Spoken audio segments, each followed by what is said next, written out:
on Bo Byram, back to this, I tweeted this out, and it's funny. Like I'd like to get someone to have a better idea than this, and I'm sure there is a better idea, but I am slowly and predictably coming around to the idea that getting a potential bad team to offer sheet Byram is the best thing that could happen. Because you want the draft pick. Because an unprotected first for a potential bad team. And this is where the only thing the pushback, of course, is you're not getting better this year. Okay. You're not getting anything this year. That's okay. I had one person say, like, I want the team to win now and you want to tank. I'm not saying tank. I'm asking, what's the best I could get back for Byram? You could do your best win now return, and maybe that's an offensive forward. Okay, go for that. Sure, if you can make that happen, then great. But if Kevyn Adams is really, really struggling to get a deal because no movement clause here and no movement clause there, and we're not going to part ways with that guy, what's a better idea than, hey, they signed an offer sheet. It was too good to turn down. It's a first, a second, and a third because they gave him 7.5. If you're Adams, that's a spot where you're not tanking. You can still try to pursue another defenseman. You could try to pursue somebody. They're not going to trade him for a defenseman. Your defense score might already be set if you're going to trade him. All right, I got to find a forward. You can go pay for a forward here or there. You can trade for one if you can with a second or third round pick. You don't have to limit it to a team that's taking Byram. Right. You're more open to, I got to find a forward. Who will give me a forward? Here's Noah Ostlund and a second. Mm-hmm. Something like that. I don't know. Like, it just feels like the Byram idea, we are talking about 5 teams. And if Byram gets offer sheeted and he is gone, we were not going to match that offer sheet. We wish Bo the best. We take a first, second, and a third. Privately, all right, baby, let's watch that team hopefully fall into the earth and get an unprotected first-round pick. And then we can still try to attack win now and say we didn't get good value. He signed that, and that was better value than we got anywhere else. And I can come out of the offseason. This is a little bit like, not exactly like the Rams just traded down in the first round and got an extra first next year. Right? Right. Yeah. With the Falcons, right? With the Falcons. Yeah. And they're trying to win now and added a future first. Mm-hmm. The Bills, when they did the Trey White trade, traded down, got a future first and one now. Yeah. So it doesn't mean they have to tank. If they are bad, then that happens. But if the return on Byram is not going to be good enough, I think there are a lot worse ideas than an unprotected first from a team that you think has a shot to be bad. Even though it is going to be probably just a couple of percentage points, right?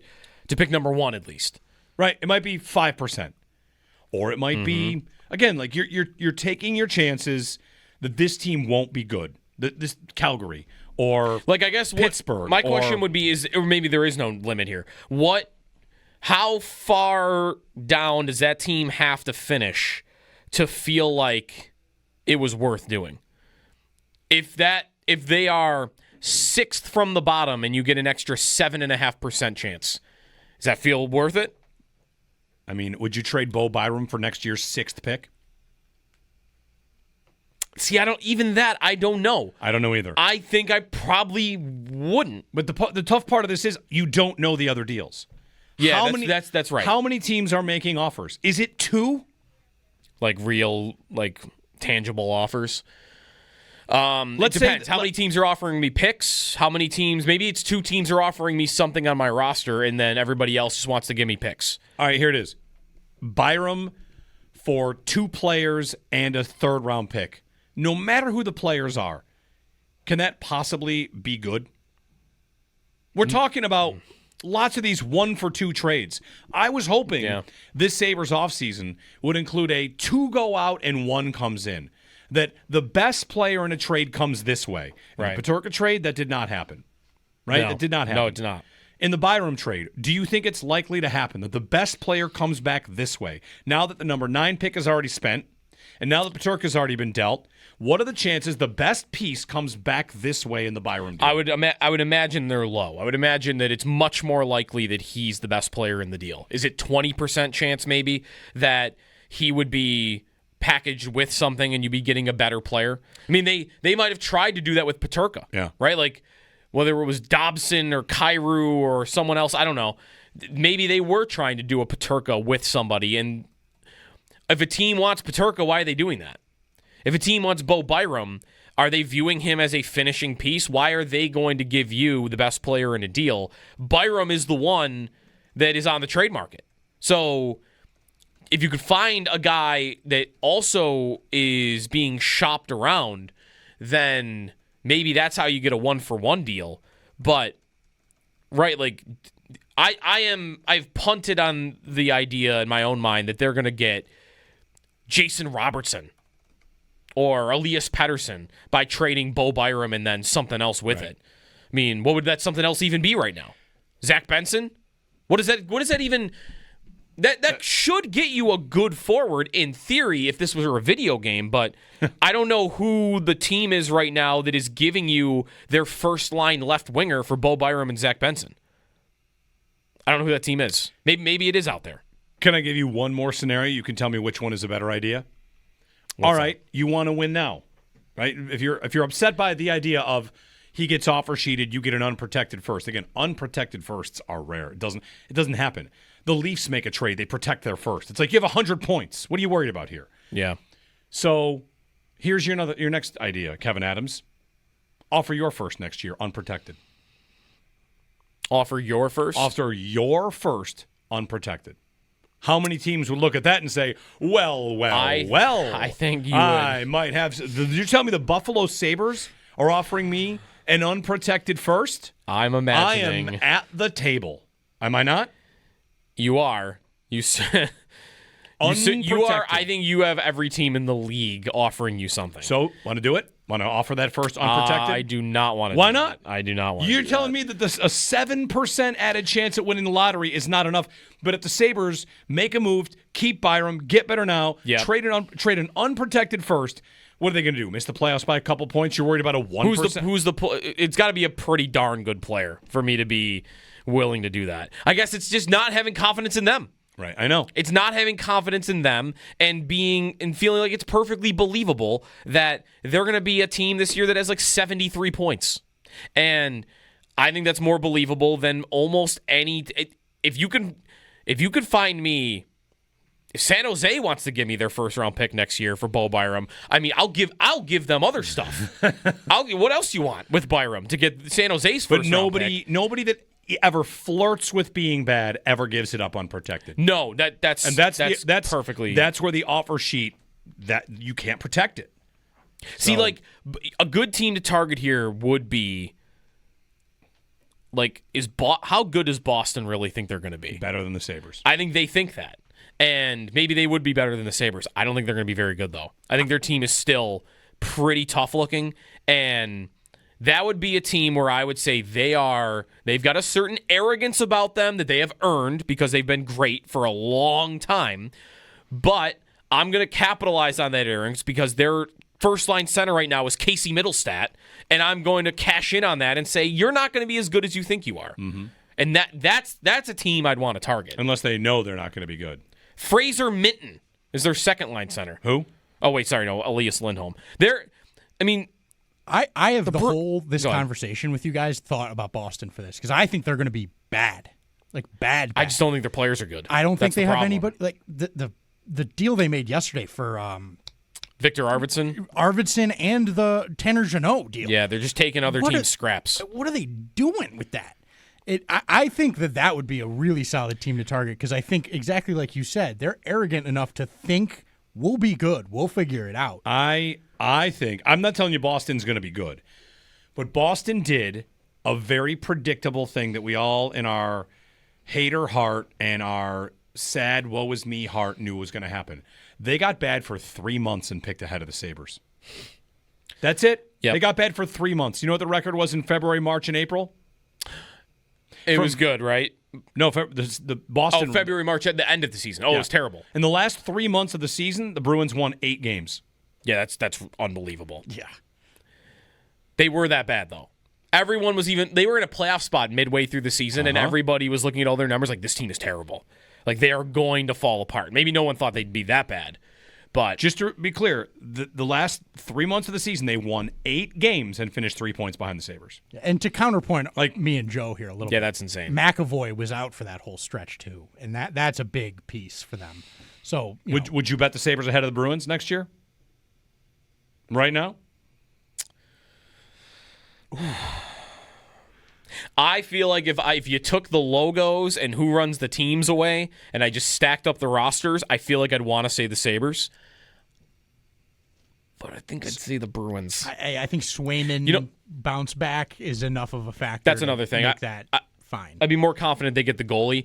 It's confidence in the organization. It's a little bit of right now on paper. I feel like the Sabres have a better roster than the Bruins do, but if both teams get off to slow starts for the first month or two, who do I trust more to make a move that's going to help them? If they want to. Would Boston... Don't I trust Boston's going to do that? You might ask if Boston would want to. I mean, if Boston...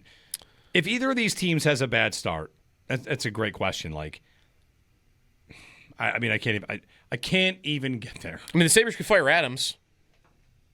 I'm about to ask... If they got off to a really bad start. Would they even try to save it?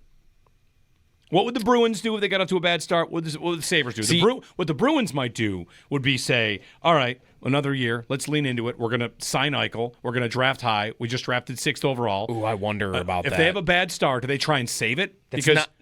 That's more how they usually are. Okay. And the Sabres, if they have a bad start, does Kevyn Adams try to save it? No. He never does. He didn't save a 13-game losing streak. He didn't act. Right. If they get off to a bad start, is it going to be... They're not doing anything. It's a long season. Maybe they fire Lindy. I don't know about that. I don't know what else. I don't know what it would be. What are they going to do? But these are conversations... They're going to make some blockbuster trade in November? Like you said, they've not done anything like that even when... I mean, the 10-game win streak was really the time to do something like that, right after it. But a 13-game losing streak, admitting after that they should have done something. But what's that something going to be? They're going to go trade for someone's third liner? Like, it's not going to be enough that moves the meter here. Boston maybe could do something dramatic, and I could believe that they could accomplish that. I'd have more confidence they could. So Justin writes in, I'm ready for year 7 of Adams telling us the team needs to be tougher to play against, and we don't have enough palm trees in Buffalo. The tougher to play against thing, that's something worth keying in on. Like, if you just kind of step back, they were 1 point out of the playoffs and said, now is our time, and their ads flopped. Yep. And they said... Right, they're gone now. I know what needs to happen. Accountability and tougher to play against. They hired a coach. Accountability, okay. Yep. The tougher to play against line, that fourth line they brought in, 2/3 of it's gone after 1 year. Mm-hmm. And they are saying they need to be tougher to play against again. Right. Like, it's the third offseason since being 1 point out of the playoffs. And... if you read anybody, I just read Matt Larkin Daily Faceoff. He talks about them like they're a hopeless franchise. They were 1 point out of the playoffs 2 years ago. Mm-hmm. Bold moves at that point might have made a difference. Instead, it was what? Connor Clifton and Eric Johnson. Anyway, offer your first. Would they have even considered offering next year's unprotected first at any point in this offseason? Any trade along the way? Peterka, and an unprotected first. Would they have ever considered it? I don't think they would have, because I think it's probably the most valuable thing to have. What are GMs in? Why do you never get top 10 trades in the NHL? How come first and second overall picks, even when the positional stuff makes sense, teams never trade? Because NHL GMs, maybe more than any other GMs in sports, they just don't want to get embarrassed, right? They just don't want to look like fools. And what would make you look like a fool? More than any, you would be remembered in the sport forever. Not just here, but everywhere. If you were the GM in Buffalo with a 14-year playoff drought that traded the pick that ended up being like the superstar center number 1. Well, I just gotta ask you I think every GM that thinks that that's in the realm of possibility, they could be that bad, would be so afraid of that circumstance, that outcome, that they wouldn't even discuss trading that pick. But this is a great example of fearing risk more than actually valuing reward. When you say 1% chance or whatever, what would the chance be? You can only go up 3%. You can only 3% is the lowest you can have while being in the You can only go up 10 spots. Right. So if you finish 12, 13, 14, 15, right. It's done. You're not going to lose Gavin Gavin McKenna on that pick. Right. So a 3% chance.